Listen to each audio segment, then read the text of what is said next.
Bismillah, alhamdulillah, wa salatu wa salam ala rasulillah wa ala alihi wa sahbihi wa man wala. We will resume the Hadith class. We had stopped we concluded the discussion of Hadith number 238. And now we move to a different chapter here.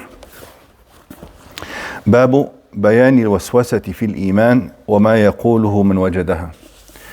This chapter discusses the evil whispering that is targeted against the basic beliefs of the Muslim. Waswasa from the shaitan, from Satan. This chapter will discuss the prophetic sayings that deal with the evil whisperings that occur in the heart of the Muslims sometimes and target the fundamentals of the belief. Waswasa fil Iman, because there could be waswasa, evil whispering related to actions, for instance. Shaitan telling the person to do this or that. Or sometimes confusing the person with regards to their wudu, their ablution or their prayer. He makes you want to, he wants to make the ablution burdensome on you sometimes and gives you so much doubt about, oh, did I wash this hand properly? Did I not wash it? And you keep on doing wudu repeatedly to make it burdensome on you.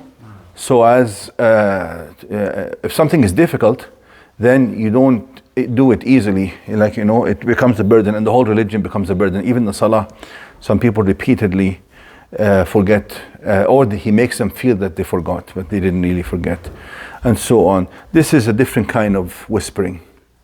Here, the whispering that is discussed here is regards to the fundamentals of belief. وَمَا يَقُولُهُ مَنْ وَجَدَهُ. And what should the person say, the person who experiences these evil whisperings, what should he do or say? Examples, for instance, and the hadith, they will give some examples, as we will see. Shaitan may bring doubts to the person with regards to Allah. It could be Allah's existence, and you will see Allah created this and that, who created Allah. These are kinds of whisperings with regards to the fundamentals of faith. Oh, how do we know the Quran is from Allah? How do we know the messenger is a true messenger? And so on. So he whispers doubts with regards to the basic fundamental beliefs. Okay? Now, so it's an important subject. And there's maybe 14 hadiths, and they are all very similar. And that is why, inshallah, when we finish, if we discuss this chapter quickly, we would have basically completed 14 hadiths and got into hadith number maybe 352, something like that. عن أبي هريرة قال جاء ناس من أصحاب النبي صلى الله عليه وسلم فسألوه إن نجد في أنفسنا ما يتعاظم أحدنا أن يتكلم به قال وقد وجدتموه قال نعم قال ذلك صريح الإيمان. Translation. Abu Hurairah says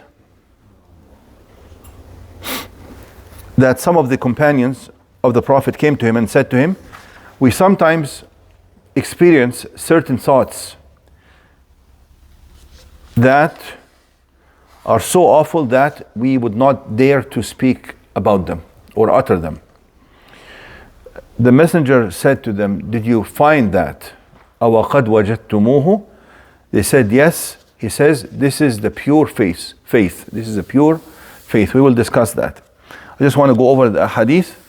The following hadith has the same wording and it is also narrated by Abu Hurairah. The following one is narrated by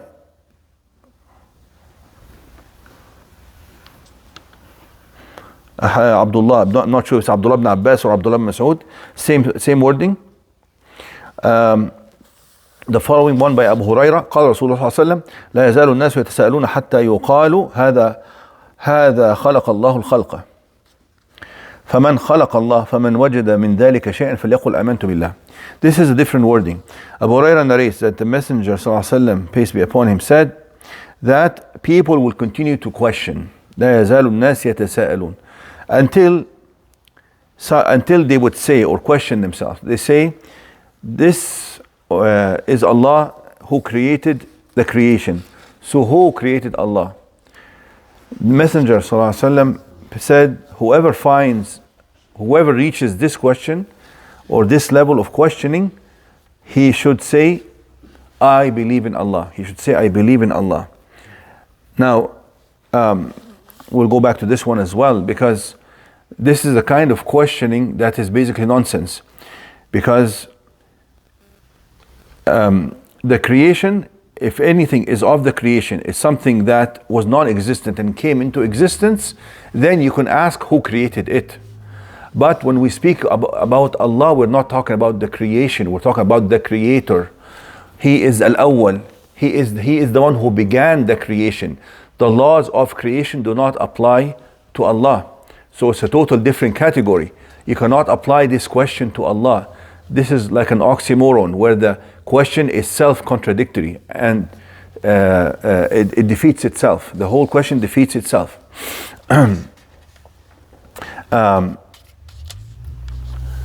If there was a chain formed of rings going up to the sky, and it goes beyond the clouds, and then and this chain is hanging a very heavy chandelier, for instance, and you see the chandelier hanging, you would look at the first ring and say, what's holding the first ring? You would say the one above it.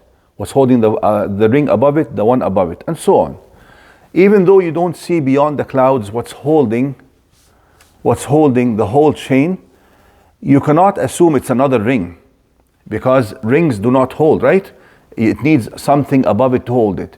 You must assume that there's something like a ceiling, a firm foundation that is holding this whole sequence of rings, right? No. If you see a chain of dominoes that fell, like the last domino fell just at your feet, and you look with your eye to the chain, but it goes beyond your eyesight. If I ask you what made the last domino fall, you say the one before it, the one before it, the one before it. But you as a human being will have to assume that there must be a human being at the very end, or someone, some agent that has the ability to move the dominoes, because dominoes do not have this kind of ability to move on their own accord, right? There has to be something of a totally different category that has totally different features to do that. You follow?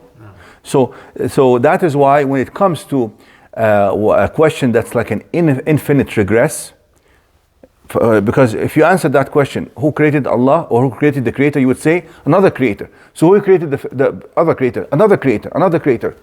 That you cannot. There's no answer to that question. That's infinite regress, and those questions are false questions. They are self-contradictory. You follow? So that is why here the messenger made it simple. And in some other narrations he says, فَلْيَنْتَهِ. He should stop questioning. If you reach nonsense questions, it's a waste of time, it's a waste of mental energy, and it will only create confusion, and it will be a burden on your faith. Will be a burden on the faith. The person will not be able to enjoy the sweetness of the faith. And that's the problem, because the shaitan, that's why he says, ذَاكَ صَرِيحُ الْإِيمَانِ. When he says this is the pure Iman, this is a pure faith, it means that shaitan has found in you pure faith that he cannot move you away from. He cannot displace you from it. So what he does is he will make it unsweet. He will cause you disturbance, so you don't enjoy your faith. And that is why he brings up these questions. So a person, if this person was not a pure, firm believer, those questions would not arise. The shaitan would only basically command this person, oh, this believe in Allah, this believe in that, and he would follow blindly, because he has no faith to repel that. But those Sahaba, when they found those questions that go against the fundamentals of their faith, they rejected them. They hated those questions, but they kept on coming to them, because that's what shaitan is doing. He's attacking their faith. But he's not able to change it, so he tries to give the person just a hard time. This is like, for instance, your enemy finds that you are holding your ground, and he cannot get you out of your land. So since he cannot push you away from your land, he starts, for instance, throwing garbage into your house, or into your land, or into your backyard, and basically you're throwing the garbage back at him. He's just consuming your time and giving you a hard time, but he cannot take you out of your your footing. Okay, he cannot displace you from your footing.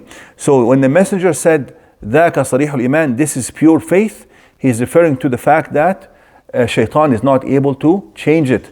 He's only able to cause you some disturbance. And that is why in some other narrations, when the messenger heard that, he said Allahu Akbar, Allahu Akbar, Allahu Akbar, Allah is greatest, Allah is greatest, Allah is greatest. Alhamdulillah alladhi radda kaydahu ila al-waswasa. He says all thanks and praises is due to Allah, or praises are due to Allah, that he reduced his plotting down to the whispering. That's all he can do. Just give you a hard time and annoy you. So this is the meaning of ذاك صريح الإيمان. This is pure faith, and it does not affect your faith. Like your faith is sound, even with those questions coming, or even with those questions coming to the person, and the person is actually rewarded for the grief that he goes through. The person is rewarded for that kind of grief and that kind of internal fight, that he's fighting these things that annoy him and affect him and change his mood. Of course, those things change make the person sometimes very sad. In some narrations, the Sahaba says that we would rather fall from the sky, like fall down from the sky, which means to die, rather than to utter it. Some of them said we would rather burn to ashes rather than utter those questions and those suggestions that come to our minds. You follow? In another hadith narrated also by Abu Hurairah, يأتي الشيطان أحدكم فيقول من خلق السماء من خلق الأرض فيقول الله ثم ذكر مثله وذاذا ورسله. Sometimes he would say to you, who created the heavens, who created the earth? So he starts with a good start, to ask these questions. Oh Allah, Allah, these are right answers. But then he's luring you to ask you, so who created Allah? He says, فَلْيَقُلْ آمَنْتُ بِاللَّهِ وَرُسُلِهِ. In this narration he added, you should say, I believe in Allah and His messengers. I believe in you. Affirm your faith, which you are already convinced by.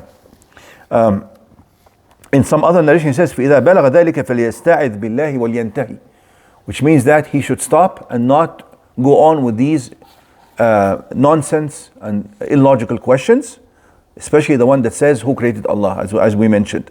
وَلْيَسْتَعِذْ بِاللَّهِ, and he should seek refuge with Allah. So basically, the treatment here and the cure for this is to hold tight to the faith and follow what you are sure about, and disregard those things that are trying, those suggestions by which the shaitan is trying to confuse you. Disregard them, and to ask Allah for help. يَسْتَعِذْ بِاللَّهِ, to seek help from Allah. وَكَفَى إِنَّ عِبَادِي لَيْسَ لَكَ عَلَيْهِمْ سُلْطَانٌ وَكَفَى بِرَبِّكَ وَكِيلًا. He says Allah is sufficient, it suffices as the one you can rely upon. So you can rely on Allah to help you by making dua to Allah, and stop when the questions become so illogical, you don't continue to ask them and you avoid them. And the following narration is the same from Abu Hurairah.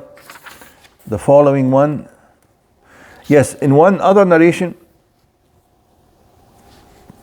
Abu Hurairah added, he says, صدق الله ورسوله قد سألني اثنان وهذا الثالث أو قد سألني واحد وهذا الثاني. Abu Hurairah said, Allah and His Messenger have told the truth, because he says that the Messenger will tell me that people will ask these questions in the future. And of course Abu Hurairah lived after the Messenger, and people started asking Abu Hurairah these questions. So who created Allah? So he says, Allah and His Messenger have told the truth. Now I'm seeing what the Messenger warned about, that you're coming to ask, who created Allah. The Sahaba never asked those questions, because the faith in Allah is natural. It's the fitrah, it's a natural instinct, and they were on the fitrah.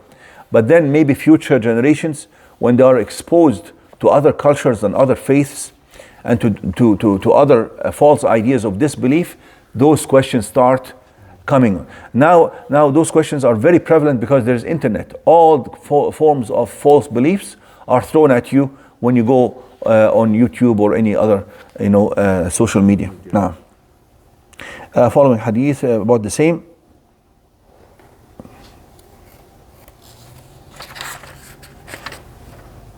Actually, all of them, All the hadith basically, there are multiple narrations.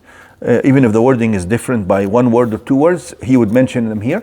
Because, and how would the wording differ? Because if it's all Abu Huraira, then maybe the different people heard from Abu Huraira. So this person would hear it, maybe get the full statement, and this person may delete a word here or there. And when we look, he mentioned 14 narrations, and they all talk about the same subject. When you collect them all like this, you would know exactly what was said, or at least you have the idea. So we know for sure that this hadith is authentic, that it had all these different narrations, different chains of narration, all leading to the messenger saying that shaitan will come to you and say such and such, and when he comes to you and reaches that level of questioning, that's what you do. Any questions about this subject? But I have a question. Yes. I heard some one guy said when we got waswas in the salah, Yeah. can we sit 3 times in the left side? Yeah, this is a different kind of waswas. Waswas in salah means when shaitan comes to you in the prayer and tries to confuse you with regards to your recitation, mixing your recitation, making you forget, and so on. When it becomes something beyond normal, then you know it's from shaitan. Because sometimes we mix in our recitation because we haven't reviewed the verses very well and so on. That's just normal forgetfulness. But sometimes intrusions of thoughts come so much. Yes, and there's a hadith on this matter that the Messenger ﷺ, you can say أعوذ بالله من الشيطان الرجيم وليدفر عن يساره ثلاثا. Can you confirm, is it 3 times or 1? But it's not like spitting. Yadfur means because shaitan normally comes from the left direction. So basically you say أعوذ بالله من الشيطان الرجيم ذاك الشيطان يقال له خنزب. Actually there's a shaitan by this name. His name is Khinzab. He comes specifically for the prayer, and you say أعوذ بالله من الشيطان الرجيم, or you say أعوذ بالله من خنزب. You can actually name him, and you go like this. This is like also you do the isti'adha and you do that to repel the shaitan. Just like when the messenger would do the ruqya, when he would recite the Fatiha for cure, he would also, or if you're reciting on somebody, you would also on the part that requires 3 times. So you do it 3 times. Waswasa, shaitan will only come to people who have faith. One time Ibn Abbas was asked, some companions said to him, or some followers said to him, that إن اليهود يزعمون أنهم لا يوسوسون في الصلاة. He says the Jews claim that these evil intrusions and evil thoughts do not come to them in their prayers. He says صدقوا. He says they have said the truth. They were surprised by his answer, and then he made it clear to them. He says وما يفعل الشيطان في البيت الخرب. You understood this, huh? Translate. Still in an empty house. Exactly. He says, what would the shaitan do in an abandoned house? You know, you need a warm, cozy house with food in it and comfort to go and steal. But if it's an empty, abandoned house, you actually go and put some money and leave, right? So this is the meaning. Inshallah, we'll stop here.